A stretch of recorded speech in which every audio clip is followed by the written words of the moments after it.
Praise the lord అండి. ఈరోజు ఉదయకాల సమయంలో మన బైబిల్‌లో ఉన్న వాక్యాన్ని ఒకసారి పరిశీలిద్దాము. యెషయా 6వ అధ్యాయము 3వ వచనము.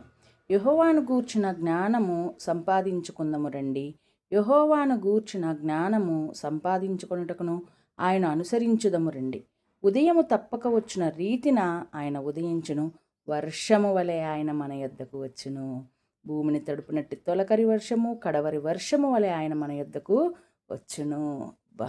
ఎంత గొప్ప దేవుడు అంటే అండి, ఎంత ఉపమాన రీతిగా దేవుడు మనకి ఇక్కడ చెప్పి ఉన్నాడంటే, praise the lord, praise the lord, praise the lord. ఈ వాక్యం మనల్ని ఎంతగా బలపరుస్తుందంటే, మొత్తం దేవుడు సమస్తము మొదటి నుంచి ఆది వరకు ఆయన చేసేది, చేయబోయేది, జరిగించేది, జరిగించబోయేది, ఆయన యొక్క ప్రణాళికలు, ఆయన యొక్క ఇష్టాలు, మనల్ని ఒక స్నేహితునిగా ఆయన భావించి మనకి సమస్తము ఆయన వెల్లడి చేస్తున్నారు. మనకు మరుగైనది ఏది ఆయన ఉంచట్లేదు.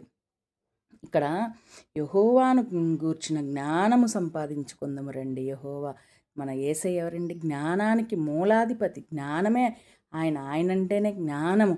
ఆయన దగ్గరికి వస్తే మనకు లేనటువంటిది ఆలోచన అంటూ, తెలివంటూ, జ్ఞానం అంటే ఏమీ ఉండదు. సమస్తము మనం పొందుకోగలుగుతాము.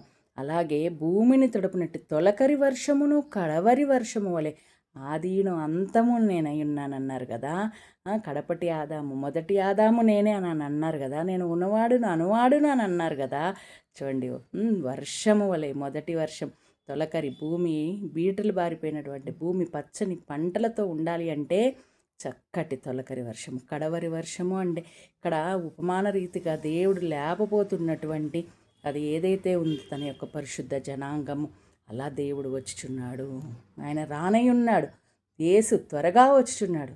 సిద్ధపడుతున్నావా ప్రియ తల్లి చెల్లి? కాబట్టి మనం సిద్ధపడదాం. దేవుని యొక్క వాక్యాన్ని బట్టి మనం ముందుకెళ్దాం. Praise the Lord. ఆమేన్.